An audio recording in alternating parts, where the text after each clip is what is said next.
म प्रति भएको अन्याय के हो भने मैले गर्दै नगरेको कुरालाई चाहिँ मलाई चाहिँ विदेशी शक्तिको चाहिँ दलाल बनाउने, मैले विदेशी शक्तिको दलाल हुनलाई अहिलेसम्म के गरिरहेको, केही छ प्रमाण? कहीँ छ? इन्टरनेट कसको लागि पुर्याइदिएको हो? यो आविष्कार केन्द्र कसको लागि खोलिदिएको हो? यदि म विदेशी शक्तिको दलाल भइदिएको भए अहिले यो हालतमा बस्नु पर्थ्यो?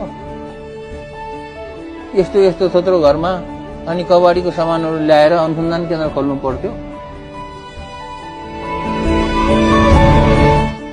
अझै पनि नेपालमा यस्ता मान्छेहरू छन् जसले चाहिँ अझै पनि मलाई के भन्छन् भने माग्ने मान्छे भन्छ कि रिस पनि उठ्छ, हाँसो पनि लाग्छ। माग्ने भनेको चाहिँ एकदमै मेरो लागि चाहिँ एकदमै असम्भव कुरा हो भन्दै पनि अझै पनि मागे भन्दाखेरि त्यो मान्छेहरूको दिमाग देख्दाखेरि मलाई चाहिँ एकदम हाँसो, कस्तो मान्छेहरू, त्यो भेडै मान्छेहरू हो।